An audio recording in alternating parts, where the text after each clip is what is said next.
Assalamualaikum warahmatullahi wabarakatuh. Halo teman-teman, selamat datang kembali di channelnya Kak Hajni. Belajar bersama, pintar bersama. Sebelum itu, Kak Hajni ingatkan untuk teman-teman jangan lupa like, share, dan subscribe, serta pastikan menekan tombol lonceng untuk update terus video-video yang akan Kak Hajni update di hari Kamis dan hari Minggu. Buat teman-teman yang punya pertanyaan, boleh langsung tanya ke Kak Hajni lewat akun-akun di bawah ini ya. Oke, kita langsung saja ke pelajaran hari ini. Jangan lupa berdoa dan tetap semangat. Oke, soal yang pertama.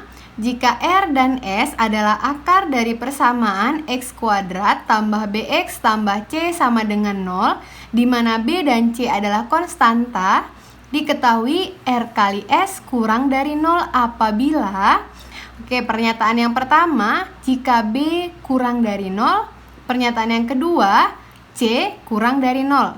Nah, ini tipikal soal-soal UTBK ya. Jadi, ada opsi A, B, C, D, E yang menyatakan apakah pernyataan 1 dan pernyataan 2 ini cukup untuk menjawab soal nomor pertama ini. Ya, diketahui R dikali S sama dengan 0. Oke, Kak Hajni review dulu sedikit tentang persamaan kuadrat ya. Nah, jika diketahui X kuadrat tambah BX tambah C sama dengan 0. Karena ini persamaan kuadrat, maka dia otomatis mempunyai dua akar. Akar di sini adalah R dan S. R dan S. Apa sih yang dimaksud dengan akar? Artinya persamaan kuadrat ini bisa difaktorkan membentuk X dikurang R dikali X dikurang S sama dengan 0. Ya, kenapa bisa seperti ini? Karena jika perkalian yang menghasilkan 0, otomatis salah satunya pasti 0 kan? Nah, ini artinya jika X kurang R sama dengan 0, maka X sama dengan R. Benar ya? Atau X kurang S sama dengan 0, maka X sama dengan S. Benar ya? Jadi, kenapa faktornya R dan S asal mulanya dari bentuk ini, pemfaktoran ini. X dikurang R dikali X kurang S sama dengan 0. Nah, bagaimana dengan sifat-sifatnya? Jadi, persamaan kuadrat ini punya sifat.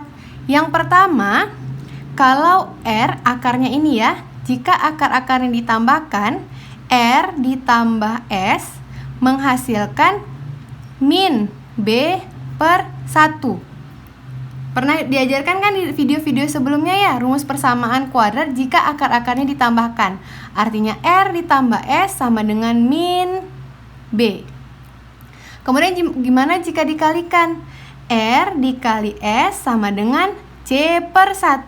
C per 1 sama dengan C. Nah, sekarang ditanya di soalnya, R dikali S akan kurang dari 0 apabila... Nah, untuk pernyataannya ada pernyataan 1 dan 2. Pernyataan yang pertama, B kurang dari 0. Nah, B sendiri konstanta. Ini kita tidak bisa menyimpulkan apakah dia kurang dari 0 karena kita tidak tahu nilai dari R dan S. Kita masuk ke opsi kedua dulu. Masuk ke opsi kedua, C kurang dari 0. Si C ini kan perkalian dari R kali S ya. C kurang dari 0. Artinya C ini kan R dikali S ya, kurang dari 0. Sesuai ya? Sesuai dengan apa yang ditanyakan. Maka untuk pernyataan kedua ini cukup untuk menjawab soal yang pertama. Bagaimana dengan pernyataan yang pertama? B kurang dari 0. B ini merupakan hasil jumlah kan? B ini hasil jumlah dari R ditambah S. Pernyataan yang pertama, B merupakan hasil jumlah. Nah, R tambah R, karena pernyataan kedua sudah diketahui, R dikali S kurang dari 0, artinya salah satunya pastilah negatif. Kemungkinan R-nya positif, S-nya negatif, atau sebaliknya. Karena positif dikali negatif, hasilnya adalah negatif atau kurang dari 0. Nah, bagaimana dengan R ditambah S? R ditambah S, ini tergantung nilai mana yang lebih besar kan? Jika R lebih besar dari si S, maka akan menghasilkan B yang positif. Nah, jika R-nya justru kurang dari S, maka akan menghasilkan B yang negatif. Jadi tidak bisa disimpulkan apakah B kurang dari 0 atau B lebih dari 0. Maka pernyataan 1 tidak cukup untuk menjawab pertanyaan nomor 1. Jadi jawaban kita adalah B.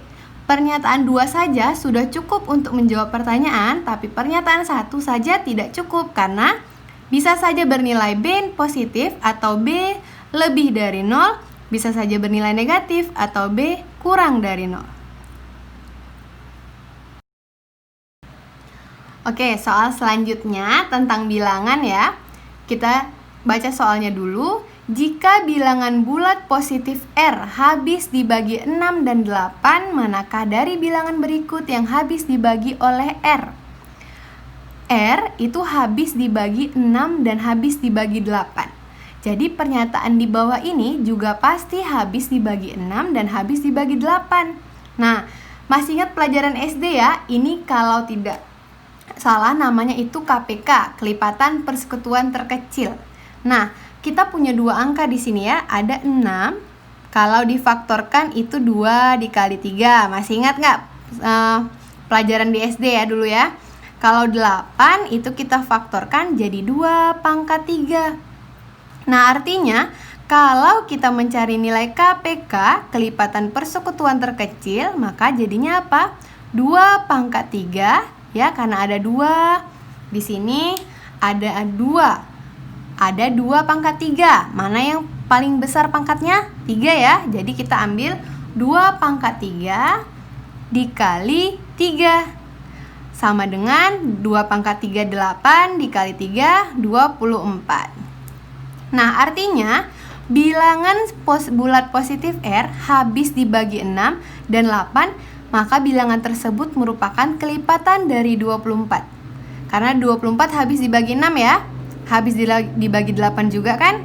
Oke, maka bilangan 1, 2, 3, 4 ini juga pastilah merupakan kelipatan dari 24. Tinggal kita cek saja. Nomor pertama, 36. Apakah habis dibagi 24? Tidak ya, 1 salah. Karena 1 salah, maka A salah, B salah, E salah. Oke, jadi untuk soal UTBK, kita juga penting menjawab soal dengan cepat. Artinya kita tidak perlu menjawab semuanya.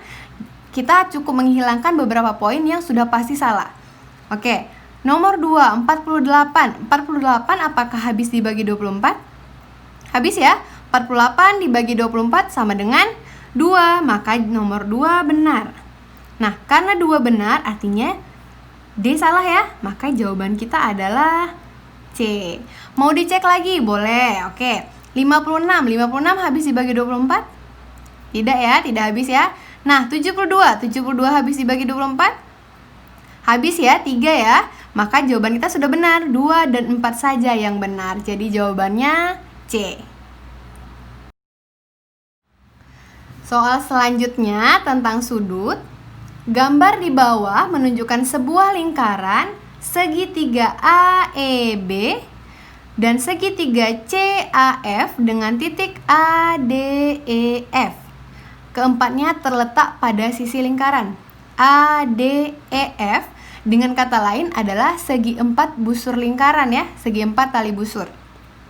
Besar sudut X dan Y secara berurutan adalah, ditanya adalah besar sudut X dan besar sudut Y. Kita lihat dulu segitiganya. Dan yang mana sih yang bisa kita selesaikan?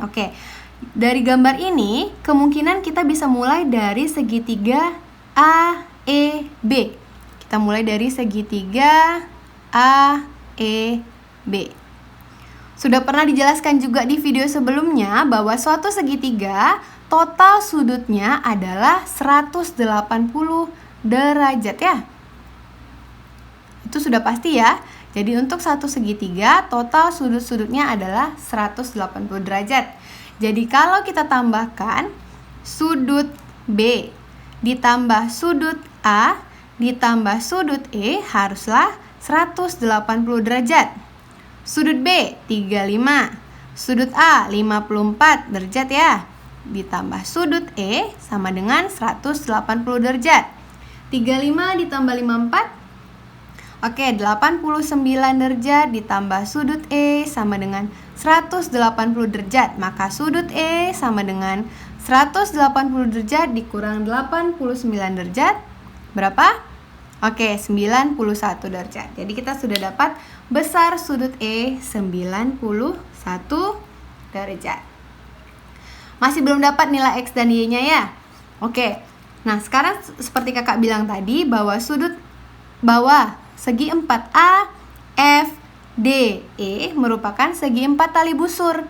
Karena AF tali busur lingkaran, FD tali busur lingkaran, DE dan EA juga merupakan tali busur lingkaran. Bagaimana dengan sifatnya? Pada segi 4 tali busur ya, sudut yang berhadapan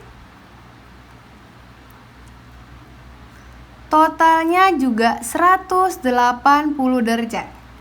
Oke, jadi tadi kita punya sifat yang pertama, total sudut segitiga ini berlaku untuk segitiga ya, 180 derajat. Begitu juga dengan pada segi 4 tali busur, sudut yang berhadapan totalnya 180 derajat.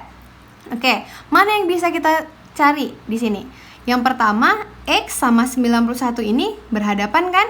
Maka kita bisa membuat rumusnya menjadi sudut A, F, D ditambah sudut A, E, D sama dengan 180 derajat.